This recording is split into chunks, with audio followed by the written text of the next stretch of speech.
अगर आप भी चाहते हैं कि JM म्यूजिक के ऑडियो वीडियो सबसे पहले आप तक पहुंचे, तो लाल बटन को दबाकर चैनल को सब्सक्राइब जरूर करें और साथ में बेल आइकन को दबाना न भूलें। बना लगे चौड़ी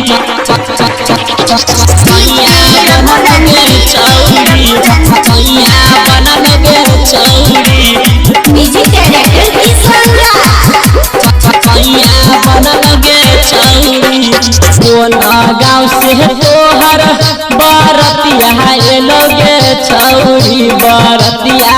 लोगे चौड़ी आ कहना छहरा तोहर है गए दुल्हा बना लगे चौड़ी आ कहना छहरा तोहर है गए सैया बना लगे चौड़ी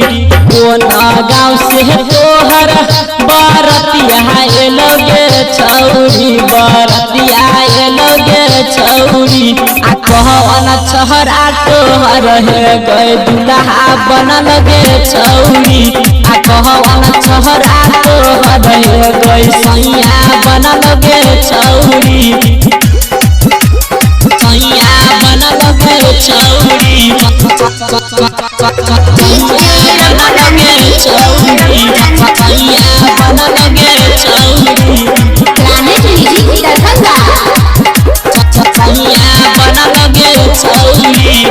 आलो रहे बसवारी में टूटिया भूल लगे चौड़ी बोल किया भूल लगे चौड़ी आ कहवन छहरा के नाम के मेहत चले गे चौड़ी आ कहवन छहरा तोहर है गैला बना लगे चौड़ी आ कहवन छहरा तोहर है गै सैया बना लगे चौड़ी कौन बास के तोहर के गए मरबा बना लगे चौड़ी बोल मरबा बना लगे चौड़ी आ कौन सहारी पहिर के कनिया बना लगे चौड़ी आ कहना छहरा तोहर है गैला बना लगे चौड़ी सैया बना लगे चौड़ी बना लगे चौड़ी सैया बना लगे चौड़ी बना लगे चौड़ी एक ले डीजे तो बोले ले रहियोगे चौड़ी चुमा ले रहियोगे चौड़ी आ दिल नंबर हमारा फेंक देले गे चौड़ी आ कहना छहरा तोहर गे दुल्हा बना लगे चौड़ी आ कहना छहरा तोहर है गै सैया बना लगे चौड़ी कौन गाँव से तोहर बरतिया लोगे चौड़ी बरतिया लोगे चौड़ी आ कहना छहरा तोहर है गए दुल्हा बना लगे चौड़ी आ कहना छहरा तोहर है गए सैया बना लगे चौड़ी सैया बना लगे चौड़ी सैया बना लगे चौड़ी सैया बना लगे चौड़ी